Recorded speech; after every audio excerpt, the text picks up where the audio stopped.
Chapter 107। उसने लिफाफा फाड़कर खोला और उसके एक्सप्रेशन तुरंत बदल गए। वह अपने असिस्टेंट पर चिल्लाते हुए बोला, चले जाओ जाओ, आई सेड गेट आउट। फिर अपना फ़ोन उठा लिया। उसने शौर्य को फ़ोन करने की कोशिश की पर उसे कोई जवाब नहीं मिला। उसने फिर कोशिश की, फिर भी कोई जवाब नहीं मिला। उसके बाद उसने किसी और नंबर से उसे कॉल करने की कोशिश की, लेकिन रिजल्ट वही, फ़ोन किसी ने नहीं उठाया। ये देखकर बिहान के चेहरे के एक्सप्रेशन डार्क हो गए। ये सब ऋषभ ने किया था। ऋषभ ने शौर्य के नंबर को डीएक्टिवेट कर दिया था। अब विहान को समझ नहीं आ रहा था कि आखिर चल क्या रहा है। वो अपनी चेयर पर बैठ गया और अपना नाथ रगड़कर लिफाफे में निकली तस्वीरों को देखने लगा। ये पिक्चर्स एक प्राइवेट लैब की थी, जिनमें कुछ ऐसा था जिसे सालों से विहान ने अच्छे से छुपा रखा था। वह नहीं चाहता था ये राज कभी किसी के सामने आए। उसे समझ नहीं आ रहा था आखिर शौर्य ने ये क्यों किया होगा, या ये शौर्य ने किया भी है या फिर इसके पीछे किसी और का हाथ है। पहली बार शौर्य को डर लग रहा था। उसकी पूरी बॉडी कांप रही थी। उसने तुरंत अपनी चाबियां उठाई और बाहर निकल गया और फ़ोन करते हुए सीधे मुंबई सेंट्रल जेल की ओर चला गया। लाइन पर सिंह परिवार के सिक्योरिटी हेड थे, जो उनके सबसे भरोसेमंद लोगों में से एक थे। बेस पर कोई समस्या है? विहान ने पूछा, जिस पर सिक्योरिटी हेड ने कहा, नहीं। क्यों, क्या हुआ है? सबको अलर्ट रहने को कहो और अभी मेरे ऑफिस जाकर देखो कि कहीं कोई कैमरा तो नहीं है। समझ गया सर, सिक्योरिटी हेड ने सिचुएशन को समझते हुए कहा। तभी बहन ने उसे रोका और कहा, सबको यहाँ से जल्द निकालने का अरेंजमेंट करो और हाँ, बाकी के लिए मेरे इंस्ट्रक्शन का इंतजार करना। इसी के साथ बिहान ने फ़ोन कट कर दिया। सबसे पहले वह ये जानना चाहता था, ये सब जो हो रहा है क्या उसके पीछे शौर्य का हाथ है? अगर नहीं तो इन सब के पीछे कोई ऐसा है जो उसकी सोच से भी बाहर है। जब वह जेल पहुंचा तो उसे पता चला कि शौर्य अब वहां नहीं है। उन्होंने पहले ही ट्रांसफ़र प्रोसेस पूरी कर ली थी और आना पूरी तरह बंद कर दिया था।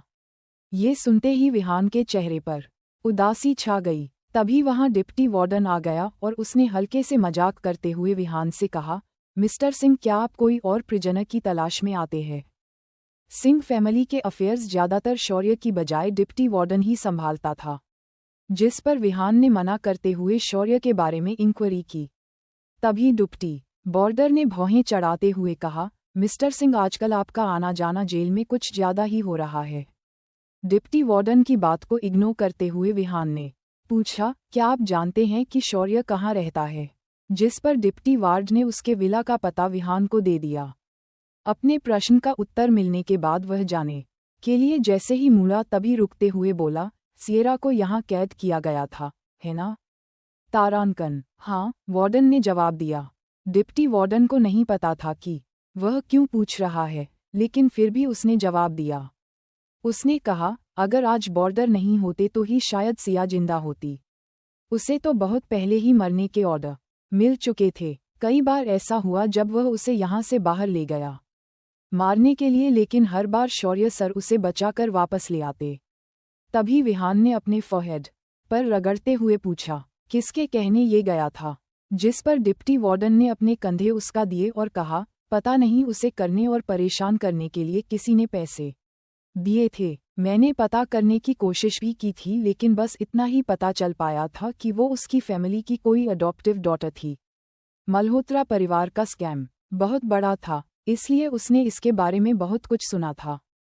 काव्या। विहान ने काव्या का नाम लिया और सोचा, उम्मीद नहीं थी कि वह इतनी कमज़ोर होगी। लेकिन जिस बात ने उसे और भी सबसे ज़्यादा चौंकाया वह ये थी कि सिया और शौर्य के बीच का रिलेशन। शौर्य ने उसे कई बार बचाया था। कुछ तो था जो बहन को ठीक नहीं लग रहा था। ऐसा लग रहा था कुछ ऐसा है जो उसकी आंखों के सामने होते हुए भी उसे दिखाई नहीं दे रहा है। तभी उसका फ़ोन बज उठा। फ़ोन सिक्योरिटी हेड का था। सर, हमें आपके रूम से कुछ हद क्वालिटी के कैमरे मिले हैं। एक गेट के अंदर, दूसरा टेबल के नीचे। टेबल के नीचे का जिक्र सुनते ही उसे उस दिन सिया की नज़र तुरंत याद आ गई। वह उसकी डेस्क पर देख रही थी। क्या तब उसे इसके बारे में पता था? ये सोचते ही उसके हाथ पैर ठंडे पड़ गए। वो सोचने लगा, क्या ये सब सीता ने किया है? नहीं, ये नहीं हो सकता। ये तस्वीरें तो उसके आने से पहले की है।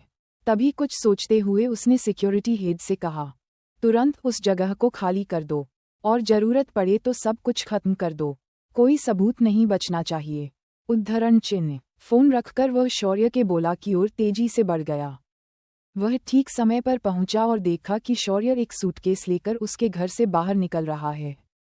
शौर्य, विहान उनका रास्ता रोकने के लिए आगे बढ़ा। बहन को देखते ही शौर्य अपनी जगह रुक गया और बोला, मिस्टर सिंह आप यहाँ? क्या आपको कुछ चाहिए? विहान को उसका ये रवैया बिल्कुल पसंद नहीं था, क्योंकि वो सबको अपने आगे बहुत कम आंकता था।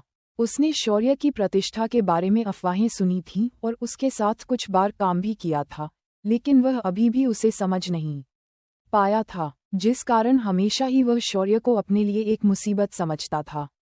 अपनी झुंझलाहट को इग्नोर करते हुए विहान ने शौर्य से पूछा, शौर्य क्या वह तस्वीर तुमने मुझे भेजी है? जिस पर शौर्य विहान को देखा था उससे साफ जाहिर होता था कि वह उसे अपने सामने बेवकूफ़ समझ रहा था।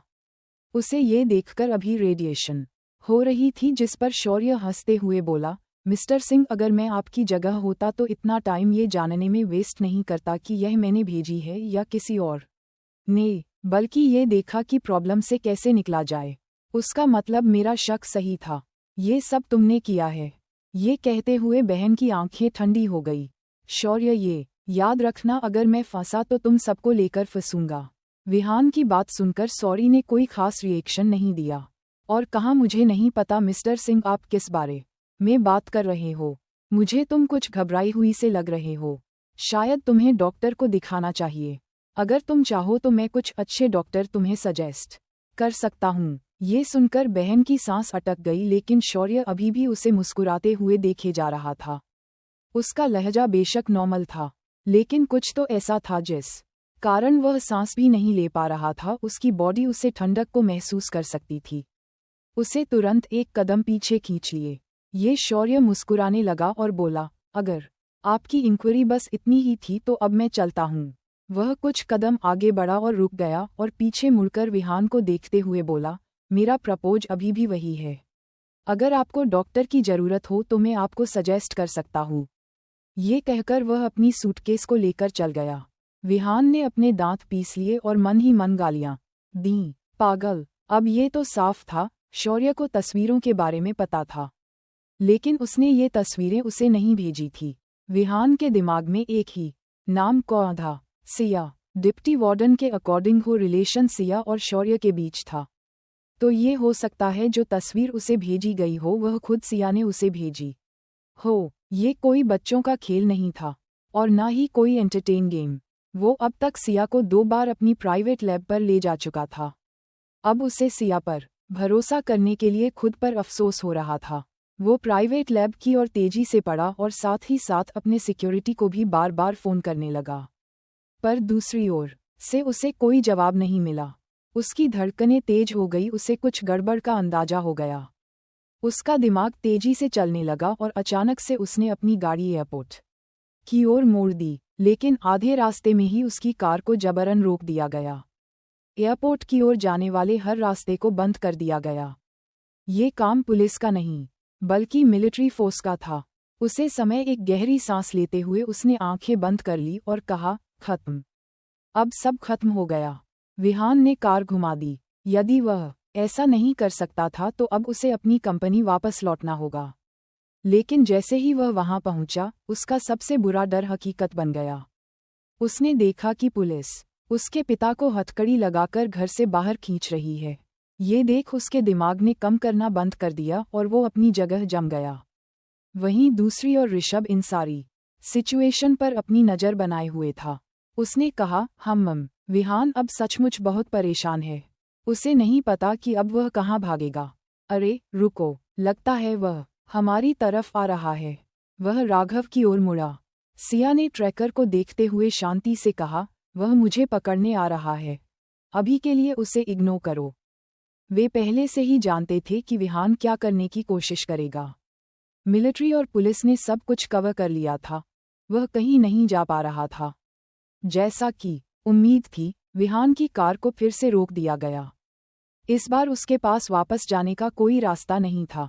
वह अपने आसपास खड़े वाहनों को घूरता रहा और कुछ पल के लिए हंस पड़ा। फिर बिना किसी हिचकिचाहट के एक्सीलेटर पर पैर रख दिया। कार तेजी से आगे बढ़ी और बैरिकेड से टकरा गई। टक्कर से वह मौके पर ही बेहोश हो गया। ये खबर सिया और राघव तक जल्दी पहुंच गई।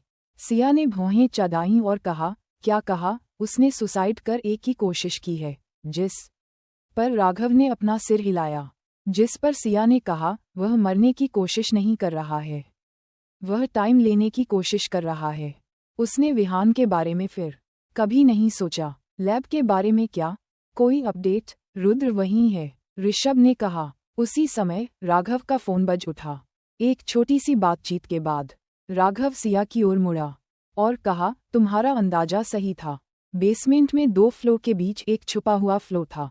वहाँ लैब टेस्टिंग सब्जेक्ट और इलीगल दवाओं का भंडार मिला है। वह लोकेशन अब हमारे कंट्रोल में है। रुद्र तैयार होकर आया था। उन्होंने पहले ही लेबोरेटरी की सेल्फ डिस्ट्रक्शन प्रोसेस को डीएक्टिवेट कर दिया था। इसलिए जब सिक्योरिटी हेड ने इसे एक्टिवेट करने का कोशिश की तो उसे बहुत देर हो गई ये पता करने में कि यह काम नहीं करेगा।